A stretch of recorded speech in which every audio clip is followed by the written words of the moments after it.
Buzzing Baseball here. Today we're doing a little bit of a shorter video.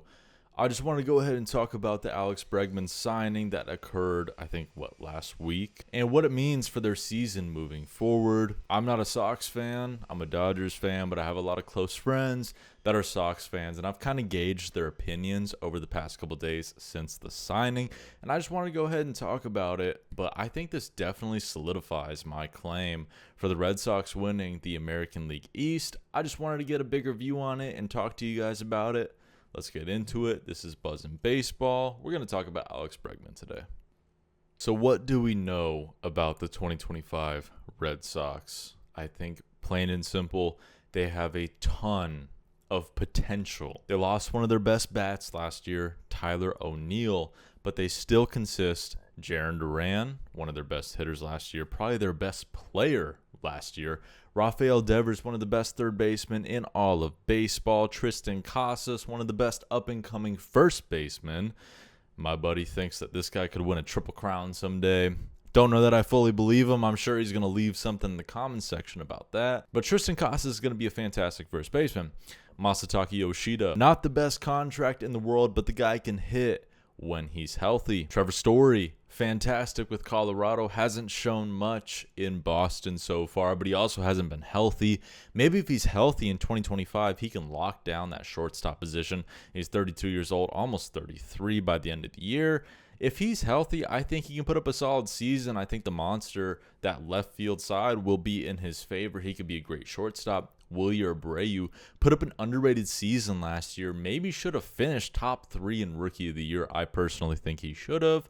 That's just me, though. But Abreu could potentially lock down right field for this squad. Connor Wong had a breakout season coming over from my Los Angeles Dodgers in the Mookie Betts trade. He's been a pretty good catcher for them. I know he had a pretty good season last year, but I definitely look at some of his peripherals, and I say he's due for some regression. Ceddanne Rafaela, he showed a ton of potential last year with a lot of positional versatility, as well as was pretty good with the bat. I don't know exactly what his role will be this year, but my bet is exactly where they have him listed, in center field. Carlos Narvaez, Romy Gonzalez, David Hamilton, and Rob Refschneider hold down the bench for now.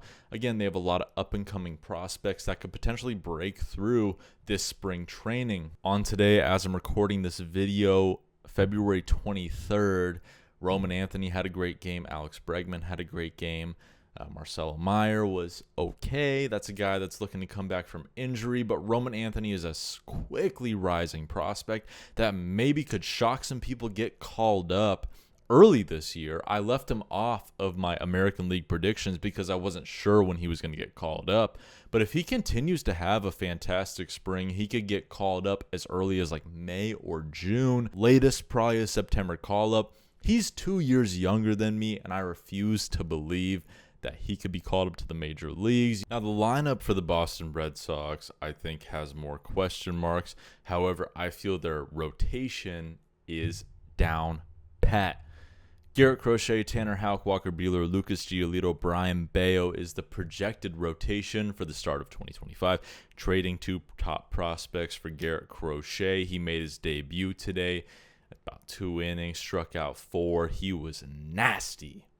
I loved to see it. Coming off of his first season out of the bullpen, I think he's going to be a tremendous talent for this Red Sox team. They need to extend him, though. They can't let this guy go like they did Mookie Betts. Garrett Crochet needs to be a Red Sox for the foreseeable future. Tanner Houck enjoyed a fantastic 2024 season.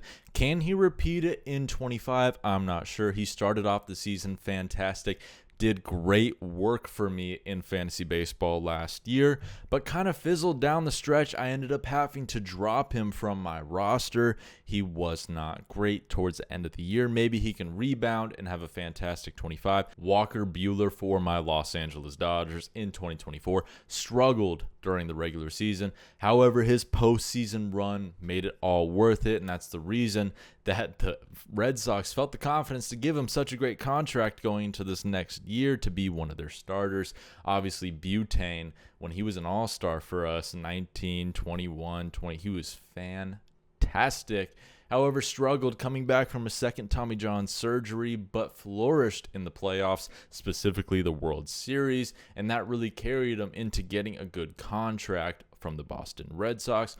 Lucas Giolito, he's going to be coming back from an injury, once viewed as one of the top pitchers in the game in 2019 to 2021. He was fantastic for the Chicago White Sox, threw a no-hitter for them, but he has struggled ever since leaving them. He had that terrible season between Chicago, Anaheim, and Cleveland, where he was the first pitcher to give up 8+ runs for 3 different organizations. Giolito looks to bounce back in 2025. And then Brayan Bello, once viewed as a top prospect for the Boston Red Sox, enjoyed a fantastic 2023 season, struggled a little bit in 24, but they felt confident enough to give him an extension, and I think he's a fantastic player. Guys like Pedro Martinez absolutely love this guy. I think he could be a solid 5th starter for them, but someone like Garrett Whitlock, who right now is slotted in their bullpen, could potentially make a run for that starting rotation spot if Giolito or Bello struggles.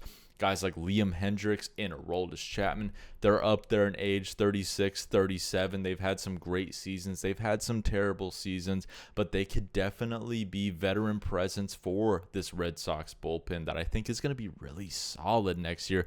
Guys like Weiser, Bernardino, Winkowski were fantastic for Boston last year. You look at guys like Justin Wilson and Slayton, they look to be amazing this season. I think this could be a sneakily super good bullpen for them. Obviously, you have guys like Cutter Crawford and Chris Murphy. Crawford was great last year to start the season for Boston, kind of fizzled out towards the end.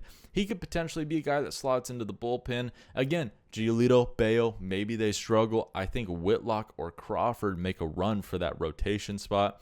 Chris Murphy, he was pretty solid last year. We'll see how he does this year. And then Patrick Sandoval, he's going to be returning from injury. I'm not sure what his role is going to be for Boston, but we've seen what he can do with Anaheim. I think he could be a solid option for Boston, depending on how their health is and how he comes back from injury. Now, I'm sure everybody here has heard of the controversy going on in Boston right now. Alex Bregman, who won the Gold Glove with Houston last season at third base, they signed him potentially to play third, potentially to play second. But when asking Rafi Devers, who has a negative DRS since he's gotten called up, he is not a good defensive third baseman. They asked him, "Are you willing to move to DH?" What did he say? No. Why do you say no there? What does Rafi say? I play third. This is something that I don't love from Rafael Devers. I know that he's not necessarily the leader type. He's never been the one to have a big voice in the clubhouse. However, dude, you're a veteran at this point. You have 7 years of service time. You've been one of the best third basemen with the bat all of baseball since you've gotten called up. Make a move that benefits the team. Now, I don't mean to get onto some big tangent right now, but I think it's a good point to make because Rafael Devers has a negative DRS within his career. Masataka Yoshida, he has a terrible contract, 2 years of service time. Their best option would be to trade this guy, move Devers to DH, Bregman to second, and then call up Christian Campbell. As I cut that, I realized I misspoke. Buzzing baseball here. We're buzzing. I forgot to mention, I'm making this quick video. I've already had about 4 hazy IPAs. I'm on my second J&C right now. So we're buzzing. Like I said, next video coming out is top 100 prospect list reaction, where I'm going to be drinking an LA Strong West Coast IPA, where some of the profits go back to victims of the LA fires in 2025. But getting on with it, Christian Campbell will play second. Bregman goes to third. That's where I misspoke.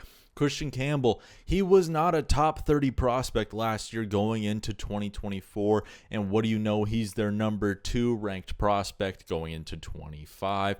I think he's MLB ready personally. 22 years old. He's about 2 months younger than me.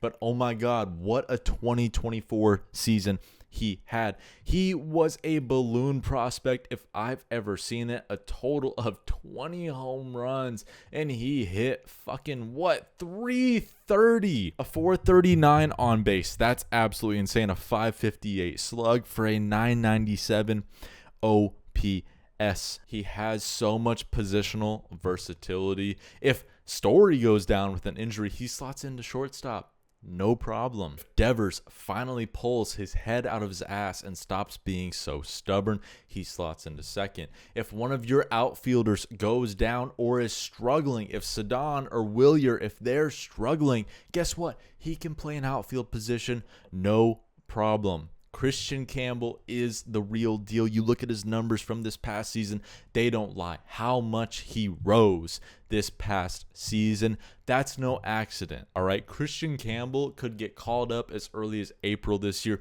He could make the opening day roster, but Campbell is a mainstay on this future Red Sox lineup. I think he's going to be an absolute stud for Boston for years to come. Always getting sprayed. Now I'm going to go ahead and talk about some of the players that are affected because of the Alex Bregman deal. First off, Marcelo Meyer, first round pick of the Boston Red Sox a couple of years ago. I was so high on this guy the second he got drafted. I thought this was going to be a fantastic pickup for the Boston Red Sox. I thought he could be on the caliber of shortstop of Nomar Garciaparra or maybe a Xander Bogaerts, but he has dealt with nothing but injuries in his career so far, but he's a fantastic player when he's healthy. Last year in 2024, 307, a 370 on base, 480 slug for an 850 OPS, hit 8 homers, 38 RBIs. He is a stud when he's healthy, but the problem is, can this man stay healthy? He is, about the same age as me? I'm older than this guy. I hate getting older. I know I'm only 22, but at the same time, I see these guys that are younger than me, and I say, God damn. Marcelo Meyer, though, I'm not sure that he was slated to break camp and make opening day roster. However, I thought he maybe had a chance since shortstop's kind of a question mark for them because Trevor Story, if Marcelo Meyer has a trouble staying healthy, Trevor Story is the most injury-prone player in the MLB, in my opinion. He's never been healthy with the Boston Red Sox. And one more guy that could be affected by this is Roman Anthony. Born in 04, again, a guy that is so much younger than me, 2 years. He's 20 years old. Roman Anthony saw one of the best rises last year out of all the farm system. Last year he had 291, a 396 on base, 489 slug for an 894 OPS, and clubbed 18 homers. I saw Roman Anthony play today against the Blue Jays in spring training. He got a base knock. The kid's going to be amazing. There's no sugarcoating it. I think he's going to be fantastic. He has all the tools to be an elite center fielder for the Boston Red Sox moving forward. I think going forward, they have Duran in left, Anthony in center, and then right field's a bit of a question mark. You could have Wilyer, you could have Christian Campbell, you could have Masataka if you can teach him to field again, because the dude can't field for nothing. He's a DH at this point. But Roman Anthony's a guy that you have to give a chance. They're out in center field at some point this season. Obviously, he's super young. I don't think he breaks spring training and makes the roster. I think he starts in AAA this upcoming season and just develops a little bit more. But he could get called up maybe as a September call up. It could be a little bit earlier, but I think September is more realistic for Roman Anthony, just seeing as he is so young. Unless he goes out there AAA and lights up the year, I'm not sure what the season looks like for Roman Anthony, but I definitely know he's not breaking camp on the roster because they simply don't have room for him. Unless they trade Masataka, maybe trade Wilyer. I'm not sure how that's going to work out for them, but Roman Anthony will get called up at some point this year and be a mainstay for the Red Sox for years to come. Rounding out this video, I think the Boston Red Sox are one of the most interesting teams going into the 2025 season. Once I come out with my official predictions for the season, you guys will see how high on this team I am. I think I've already alluded to it before when I was super buzzed in a couple of our videos, Buzzing Baseball here. However, I think that this Alex Bregman signing makes them a fantastic team. Before the Bregman signing, I would say this is a team that could potentially make a wild card spot. They could contend for the division. I wasn't 100% sure, but I definitely thought wild card. Now, after the Bregman signing, this is a team that will for sure either win or contend for the AL East title, and they'll go deep into the playoffs. Guys like Bregman are going to be a great veteran presence on this team when it comes to the playoffs. Obviously, this is a huge impact on the younger guys like Christian Campbell, Roman Anthony, and Marcelo Meyer. However, they can spend a little bit more time down in the minor leagues. Bregman is here to stay. On February 23rd, I just watched him go 3 for 3 with a bomb, a double, and a single. Should have been 2 bombs, would have been 2 bombs at Fenway, but at their park in spring training, it was not a homer. But he looked amazing out there for the Red Sox. He just looks like such a natural fit there. And the way he's handling himself when it comes to the interviews about the positions between Devers and Bregman, second, third, DH, whatever, because he is handling it a lot more professionally than Devers is. And Tristan Casas, for the love of God, stop talking to reporters. No, I'm serious. You get this guy to talk about something, he's going to talk about it for like 20 minutes. And for a 25-year-old that hasn't even played a full 162, these are some pretty wild things for him to say. But anyways, that wraps up this video. I think the Red Sox are miles a better team than they were before they signed Alex Bregman. My prediction, they win the AL East in 2025. That video is soon to come. Today, we're not drinking any sort of special beer. We're drinking a pre-mixed Jack and Coke, zero sugar, Skinny Legend. All right. Alex Bregman is a fantastic pickup for the Boston Red Sox, and I think this really propels them into a deep playoff run with a guy that has experienced many deep playoff runs and World Series victories. The Red Sox are the real deal. I just witnessed them today absolutely tear it up. I am confident that this team will go deep into the American League playoffs and potentially finish into the World Series. Losing to my Dodgers. This was Buzzin' Baseball. We're talking about Alex Bregman. We're drinking, we're buzzing, we're having a great time. Next video coming out soon where we're going to be reacting to the top 100 prospect list for 2025. Y'all have a great night.